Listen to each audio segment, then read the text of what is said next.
My name is Taylor Zajonc, and my book is The Maw, and I'm from Portland, Oregon.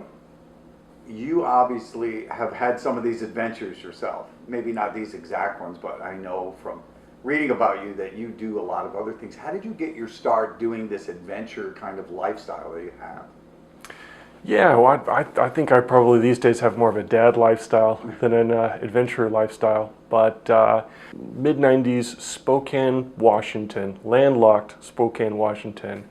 My dad gets involved in a project to excavate a World War II era Japanese submarine with 2.5 tons of gold on board.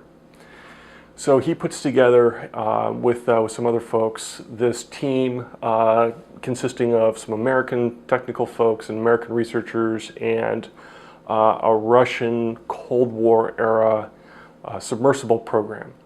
If you've ever seen the movie Titanic, that big white ship in the very beginning, the little submarines, it's all completely real. So, you know, that project ended up in a National Geographic special, a National Geographic magazine, and at that point he could never again go back to real estate. Yeah. And as soon as he could, as soon as I was old enough, he started bringing me on these adventures. And so I've gotten a chance to go on a couple of expeditions out to the Titanic. And then one of my favorite missions of all time was a mission to the Bermuda Triangle to identify the source of this mysterious sonar target that was found during a search for a lost Mercury program spacecraft. And at that point, you know, I'm completely hooked. 19 years old, my life has just been changed because I've been around these people that do these amazing things, and it just blew my world wide open. But, you know, just like when you meet people like this and your world gets blown open, you can't do projects like this. You can't just turn around and not reflect that back out into the world. And my adventure novels have become the way that I do that. When you read them all, as the reader, it starts out that you feel kind of normal, you know, you're a little curious what's going on. And once they start going into that cave, you feel claustrophobic as a reader. You know, you're immediately sucked in, and when they're going through these tight passages, is there a way that you did that on purpose? Is that just your style, or did you say, yeah, I have an exact way that I'm going to, you know, try to construct the book to make you feel like you're claustrophobic? It's you know, it's essentially how do you pull people into the experiences that these characters are having, especially when those experiences are things like claustrophobia and isolation and darkness and things like that. So having some level of personal experience is huge. I was a wilderness search and rescue volunteer in Tucson, Arizona, and part of that training involved underground training.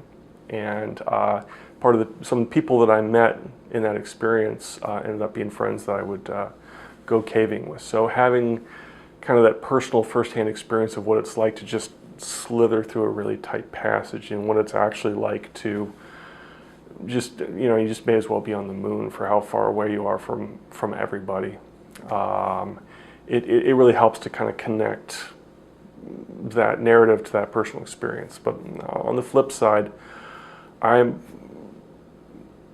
very deliberate with how I put together a narrative, and what that means to me is that I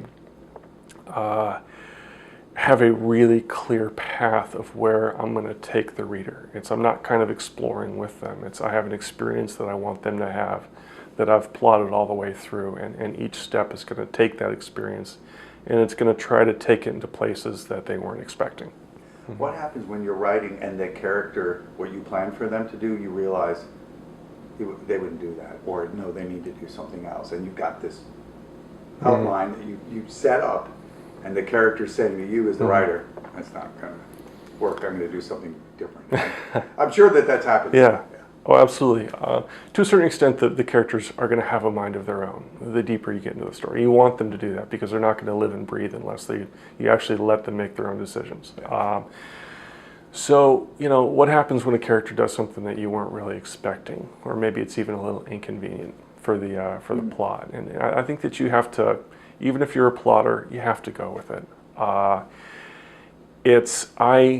My style is to try to set them up with impossible situations that they can't possibly conceive their way out of, and let them scrabble and fight and argue and think until they can figure out a way through. I would say like the least plotted parts of my books are the solutions to the problems. I'm much more concentrated on how to give them a hard time than how they're going to get their way out. A little bit.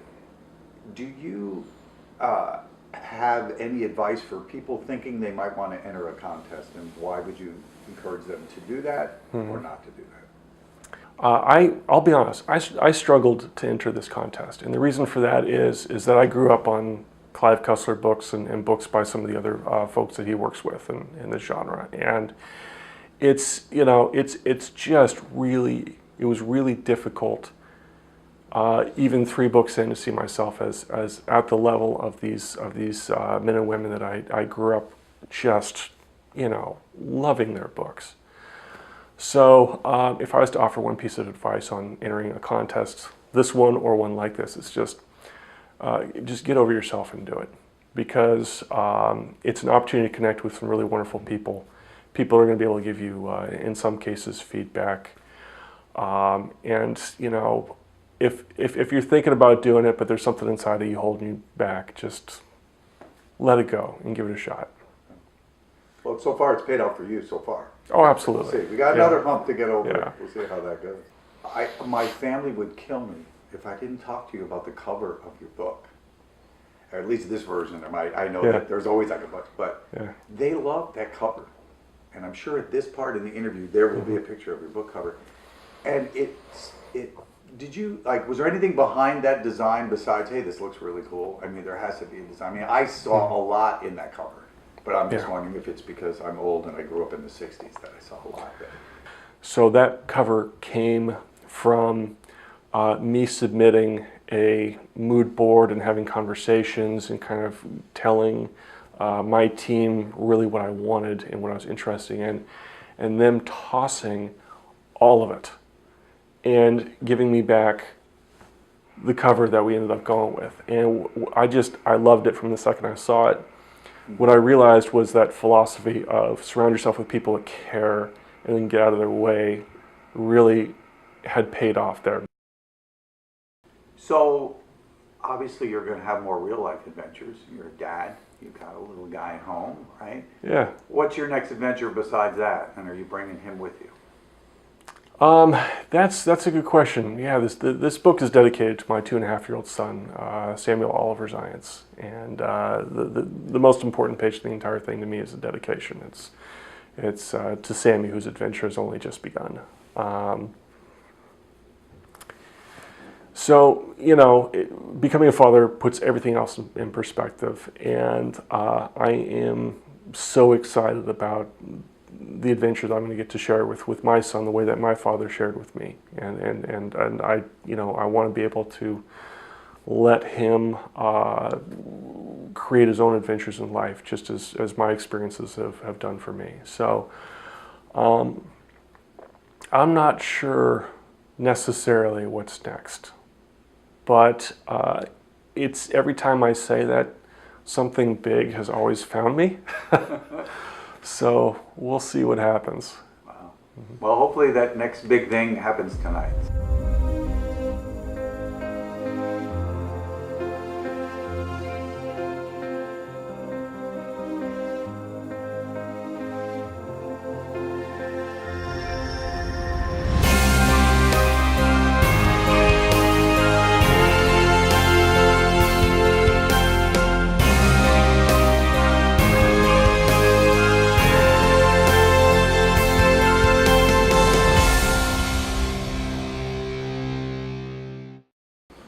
Hey, so it's the morning after the event last night, and someone told me you won. Is that true?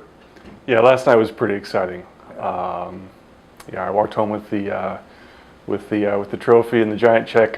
I'm not sure how I'm going to get through Delta. They'll probably charge you to check it. Yeah. So, besides asking the question that you think everyone's going to ask, how'd you sleep last night? Better than the night before? Or? Yeah, yeah, definitely. And once I kind of got all my phone calls out of the way, I called my wife and I called my parents. My dad has a photo with Clive Cussler from an Explorers Club event, probably 1998 or something like that he's always really treasured. So, it wasn't just a really moving thing for me. It was something that my whole family was really excited about. Wow. And you met some good people there. Yeah, I gotta say, it's a really unusual experience to take a look at somebody's name tag and then instantly recognize it, and because you're so familiar with so many of their books. So I definitely did the rounds, and I talked to a lot of the folks that write under the Clive Cussler name. It was pretty great. Yeah. Now you're pretty tall. You're 6'2", but you met another guy that's even taller than that. Yes, I How was did. he?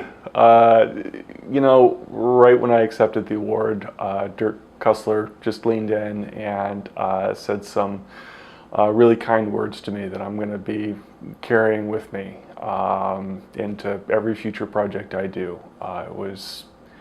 It was beyond kind, and it's it's incredibly meaningful, made even more so because this was such a personal vision for what I wanted to create. So you've got the big check, right? You got the Clive Trophy, and you also got another check. And you know what we say about that other check? We say it's great to have $1,000, but it's even better if it's Dirk Cussler's $1,000. So, you got any plans for that? Well, the trophy I'm going to try to put somewhere where where my 2-year-old can't knock it off a shelf. But he's a climber, so I'm not really sure how that's going to work. My wife already has designs on where to frame and hang the big novelty check, and but more than anything, I mean, to get acknowledgement from a writer and a group of writers that I've followed for so long. It's I keep on saying this, but it's incredibly meaningful.